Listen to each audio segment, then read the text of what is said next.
For years, the iPhone has mainly been an iterative product. Like from the iPhone 12 Pro to the 16 Pro, there was barely a change in design. But now, something is different.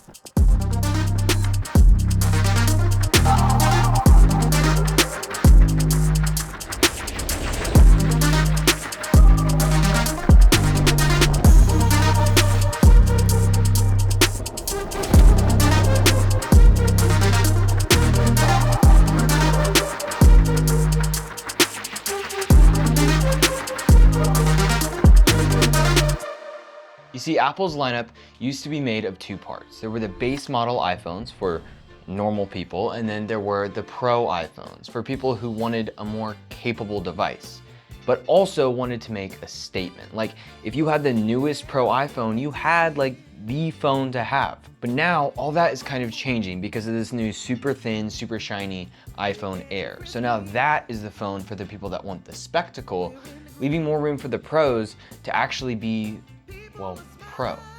And I think Apple took somewhat advantage of that this year. I mean, the iPhone 17 Pro is better in a lot of ways, but there are 4 main upgrades that you'll actually notice. Probably the most strikingly new thing about this phone is the new design.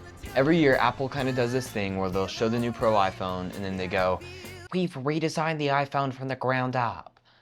And it's just the same, it's what the year before was. It's the same phone. But now with the 17 Pro, it's so bold of a change that there's no way they didn't literally start at the beginning.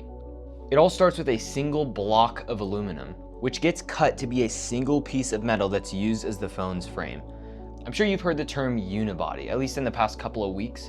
So all that means is that the phone is made mostly out of one piece of metal. So that means the back isn't now a giant piece of glass, but that's kind of an issue. Not because I like glass, but literally just because wireless charging. Look, wireless charging, Qi charging, MagSafe, etc. uses electromagnetic induction. Sounds fancy, but it basically means there's a coil on your phone that lines up with a coil in the charger. Glass lets energy pass through, so charging. But a metal like aluminum, it absorbs most of it. First of all, this makes it near impossible for energy to get through.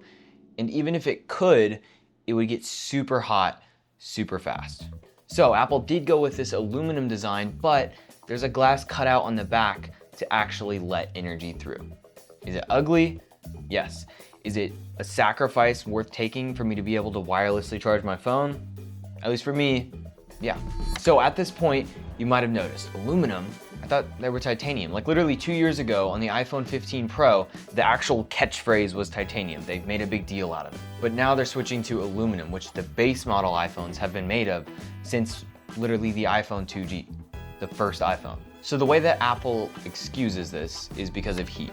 Aluminum conducts heat significantly better than titanium. There's also a vapor chamber going down the middle of the phone, which, keep in mind, it doesn't cool your phone, it just spreads out the heat. So instead of there being like a hot spot on your phone right where the chip is, now the entire phone all around will just kind of be warm, which, yeah, that's better. The design is interesting though. It feels a lot more rounded. Like it's cool. It's a lot nicer to hold in your hand. If you plan on using your phone caseless, like it's grippier, it's rounder, it's nicer. On one hand, this makes the phone look a little bit childish, especially if you get the bright orange one. But on the other hand, it gives this weird sense of unification. It's also more comfortable to hold in your hand, and I love both of those. But the whole thing with titanium is that it was durable, right? Like it didn't scratch, it was super hard to scratch. It's a big, strong metal, but aluminum isn't as durable, and it seems like they kind of messed up. From what I've heard, Apple messed up by making the edges of the camera plateau too sharp. So the anodization layer kind of gets all scratched and chipped. So you're definitely going to want to keep your phone protected. Apple sells 3 kinds of cases. There's a silicone one, just like they do every year. And then there's a new clear case with this white plate in the back, which it looks weird on the orange and blue phones because, you know, it's weird contrast. But on the white phone, it looks how it would if the case was completely clear anyway. And then there's a case made of this new material called tech woven. It's made of these colored threads and it feels nice in your hand. At least I like it. All right, so we've got this giant camera bump, or camera plateau, I guess they're calling it, here on the back. It's kind of like the defining trait of the new phone. So let's talk about cameras. I've always been one to be critical, like even skeptical about smartphone cameras, right? There was a time where everybody was talking about them and how they were gonna become on the level of expensive mirrorless and DSLR cameras. But at the time, they just weren't. But I feel like we've reached a point. This is a legitimate, somewhat alternative to some cameras. Yeah, they don't give you all the manual control that an actual camera will do, but I've had a lot of fun shooting with this phone, shooting actual videos for my actual projects. Like a lot of the shots you see in this video that I didn't need to shoot on an iPhone, I did just because of convenience and the fact that the shots look good. Like I don't feel like I'm missing out on camera quality. I'm certainly not missing out on stabilization. So it does kind of pain me to say this, but it does feel like eventually we'll get to the point where for pros, the phone is just better. We're not there yet, but I think we're getting there, and now I'm able to see that. But as for right now, on the iPhone 17 Pro, there are some pretty interesting new camera features. Okay, I've had this phone since launch day, and I've been testing the camera system as much as I can.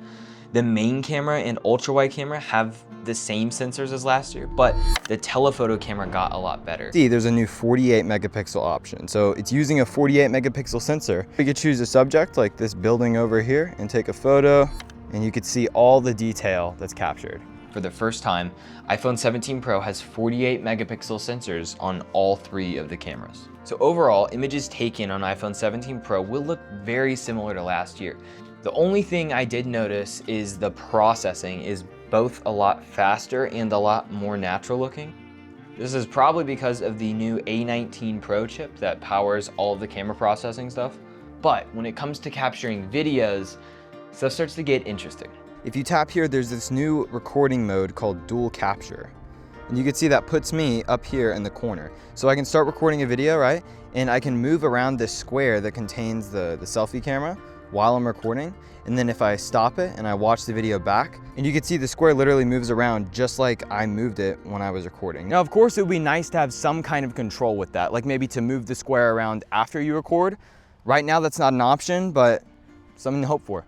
But arguably the best upgrade to photos isn't on these cameras at all. It's up here in the selfie camera. So if I switch it around, you could see me here, right, normally.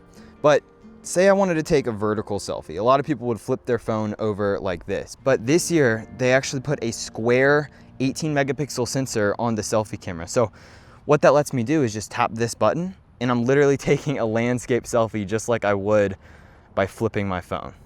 But there's actually 2 reasons they did this. First of all, obviously it's a little bit of a hassle to have to like flip your phone. You're also more likely to drop it. But you might have noticed whenever you take selfies facing this way, your eyes aren't really lined up with the camera because you're kind of looking off to this. Like right now, I'm filming. You can see I'm like looking off to the side. So if you decide to film with your selfie camera, you can film vertically like this, and your eyes will actually be lined up with the camera. So for a while now, we've had the option to shoot ProRes video on iPhone in Apple Log, which basically gives you more control of the color afterwards. But there's a new version of Apple Log called Apple Log 2.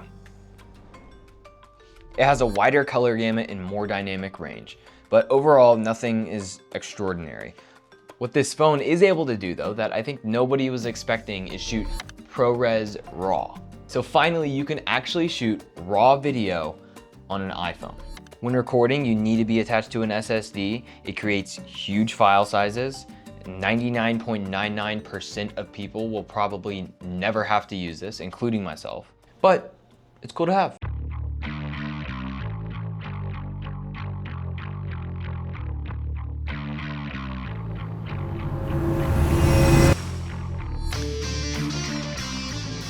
So this is a thick phone. It's got a big battery. Actually, a pretty significant jump from 27 hours of video playback to 33 hours of video playback. I think this year a lot of people are gonna be upgrading from like an iPhone 12 or 13. So for those people, yeah, you're gonna see a huge difference in battery. It's gonna last a lot longer, especially because the battery on your phone is probably degraded by now. So yeah, I've only had this phone for what, like 4 days now, but those are my thoughts. Kind of a weird phone, looks weird. They raised the price to $1,100, 256 gigabytes of storage, some other stuff I probably didn't mention. Comment down below, and if you enjoy this video, maybe subscribe.